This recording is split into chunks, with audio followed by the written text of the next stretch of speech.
Hey guys, Cam here from PhoneDog.com, and it's that time of the week again. Time to round up everything that's been going on around the PhoneDog Media Network, or at least the more interesting stories, in this week's episode of Fetch with PhoneDog. This week's episode, I have a wallpaper on my iMac, and it is Doctor Who.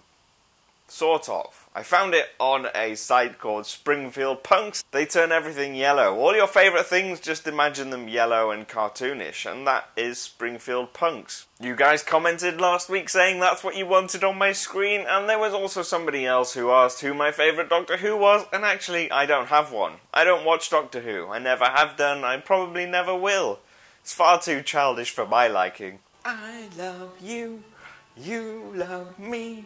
We're best friends like friends should be. Let's get straight into the news of the week, shall we? This week on PhoneDog, Marco compared the Galaxy S5's camera with the iPhone 5S's camera. And in short, he went around taking pictures and videos of leaves and bricks and a fence.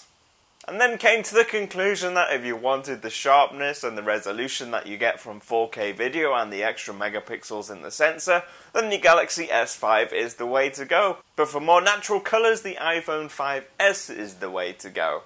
Second up this week was an exclusive at TMonews.com. We got hold of some pictures of an LG G3 test unit being tested on T-Mobile. So we know that T-Mobile US will be getting the G3. But sadly, obviously, with it being a test unit, it's encased in this big ugly plastic thing that you can't really tell what the phone is inside. Except you can tell, because it's the LG G3, and it has the model number written inside it and everything. And since we already know what the phone's going to look like, it was kind of a waste of time. But anyway, it is coming to T-Mobile, and we don't know exactly when, but the date we were given was sometime in June. This week also saw the launch of the Microsoft Surface Pro 3, which is awesome.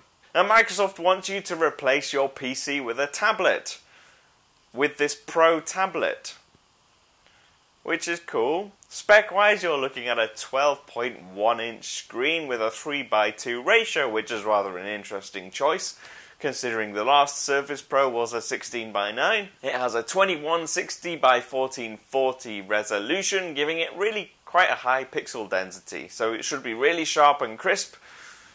And you can buy various different combinations of RAM and storage and power, going from i3 all the way up to i7 processors, from 64 gigabytes of storage all the way up to 512 gigabytes of storage. It's in the pricing where things get a little interesting. The cheapest model, the i3 model with only 64 gig of storage, is going to set you back at least $800, and that's just the tablet. There are tons of accessories to go with it, and one of them, if you like to type while you're working, which I'm presuming most people do, is the Surface cover with the keyboard built in.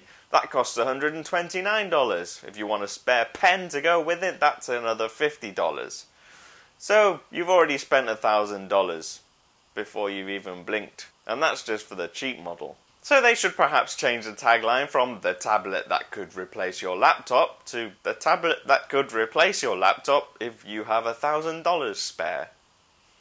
Which, of course, everybody does. Also this week, Apple finally confirmed that the keynote address for its WWDC conference in June will be on June 2nd. This is the event where Apple traditionally unveils the latest versions of its software.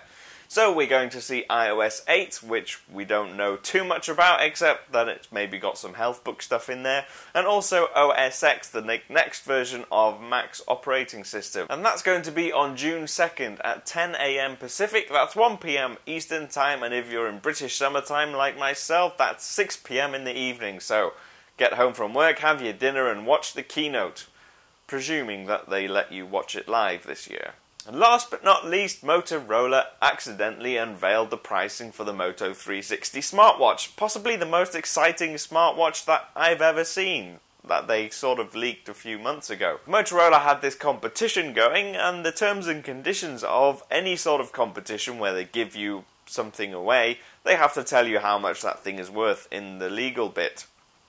And they revealed the pricing of the Moto 360 and that, so that's quite useful. We know it's going to be $250, pretty much the same price as this, the Pebble Steel. That's actually a really competitive price point considering the features of this and what the Moto 360 looks like. So those have been our interesting topics of the week. I'm at PhoneDog_Cam on Twitter, and I will see you again soon. You love me. We're a happy family. Great big hug and a kiss from me to you. Won't you say you love me too?